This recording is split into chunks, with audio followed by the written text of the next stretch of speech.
Hello students, आज हम आप लोगों के लिए एक डिटर्मिनेंट और लेकर आए हैं। इस डिटर्मिनेंट को सॉल्व करना है और एनालिटिकल आपने कैसे सोचना है इस बारे में अब हम बात करेंगे। इधर देखो बच्चों, राइट हैंड साइड पे 1 plus a square plus B square का होल क्यूब है। इसका मतलब इस डिटर्मिनेंट के अंदर 1 plus a square plus B square के 3 फैक्टर छुपे हुए हैं। तो किसी तरीके से आप एक फैक्टर को ढूंढो तो उससे आपका काम हो जाएगा। तो पहला फैक्टर मुझे नज़र आ रहा है, सिर्फ एक एलिमेंट की तरफ देखना है।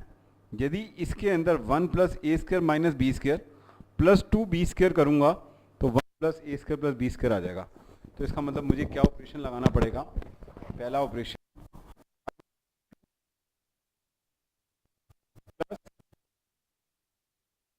इज इट राइट और नॉट?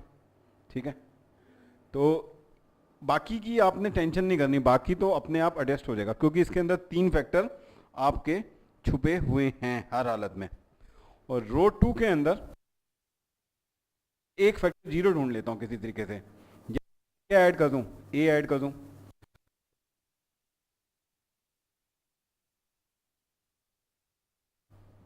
तो माइनस करूंगा तो प्लस 2 ए स्क्वायर हो जाएगा। जब इससे प्लस 2 ए स्क्वायर होगा तो 1 ए स्क्वायर प्लस बी स्क्वायर अपने आप आ जाएगा। तो 2 फैक्टर हमें जब अब आ जाएंगे तो तीसरा फैक्टर तो ढूंढना कोई मुश्किल वाली बात नहीं है। तो जब भी आपको क्वेश्चन दिया हो, जरूरी नहीं है कि आपने लेफ्ट हैंड साइड देखना है, तो आपने कहाँ देखना है? राइट साइड देखना है, तो आपको फैक्टर मिल जाएगा। तो अभी देखो बच्चों, हम ऑपरेशन लगाते हैं। तो यहाँ पर ऑल 3 हमने फिक्स की हुई थी, तो इसलिए 2 ऑपरेशन हम एक साथ लगा सकते हैं। 1 plus a square minus B square plus 2 b square, 2ab minus 2ab, zero zero के साथ तो सारे फैक्टर्स काम करते हैं। ये आपका माइनस 2b था plus b into 1 minus a square minus B square. जहाँ तक बात समझ आती है आप लोगों को बच्चों? अब नेक्स्ट वाला है 2ab minus 2ab, 1 minus a square plus B square plus 2a square. ये है आपका 2a minus a into 1 minus a square minus B square. आपको बात समझ आती है? और जो थर्ड रो है वो हमारी एज इट इज है। अब मैं इसी के अंदर एडजस्टमेंट करता हूं। तो अब इधर देखो बच्चों, ये minus B square plus 2b square, ये आपका क्या बन जाएगा? Plus B square. और ये आपका क्या बन जाएगा बच्चों? 0। और इसको हम अलग से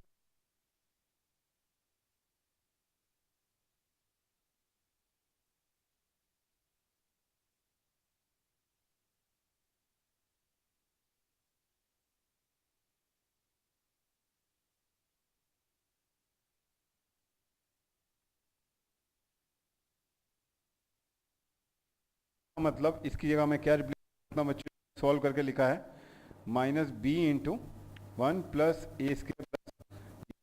बस एक छोटी सी बात सोचने वाली थी। तो अब आप देख रहे हो कि फर्स्ट कॉलम में से, फर्स्ट रो में से 1 plus a square plus B square हमारा कॉमन आ गया। अब इधर देखो 2 मालूम है 0, और इधर आपका minus a square plus 2a square plus a square होता है। ये भी हमें क्या मिल गया? Plus a square b square. अब इसको भी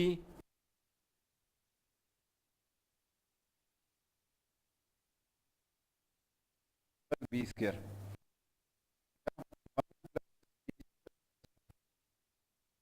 तो यहाँ पर भी हम लिख लेते हैं a into 1 plus a square. अब ऐश्वर्या मुझे बताओ, तो में से क्या कर सकते हैं बेटा? 1 plus a square plus B square. और सेकंड रो में से भी क्या कॉमन ले सकते हैं? 1 plus a square plus B square. ये हमारा क्या आ गया? 1 0 माइनस बी 0 1 ए, और हमारा एच डी से 2b minus 2a 1 minus a square minus B square. जहाँ तक बात आप लोगों को समझ आती है अच्छी तरह? ठीक है। अब हमारे लिए इस क्वेश्चन को सॉल्व करना कोई मुश्किल वाली बात नहीं है। अब आप इस क्वेश्चन को बड़े आराम से सॉल्व कर सकते हैं। अब आपको इधर 0 मिल गया, को C3 को 0 बना लेते हैं। तो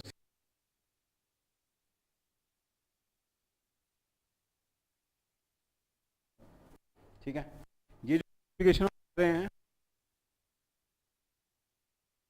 अंदर ऐड कर रहे हैं, तो इससे कोई डिटर्मिनेंट की वैल्यू पे कोई फर्क नहीं पड़ता। तो ये हमारा आ गया।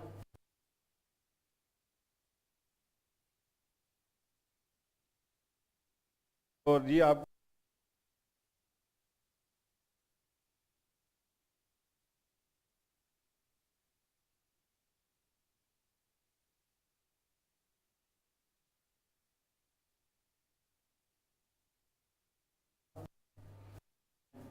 अब ये हमारा सेलिंग प्राइस, कॉस्ट प्राइस है। तो ये आ गया 1 माइनस ए स्क्र प्लस बी स्क्र, और इसको जब मैं करूँगा तो प्लस 2a²। तो ये हमारा 1 plus a square plus b square, और इधर भी हमारा क्या है 1 plus a square plus square whole square.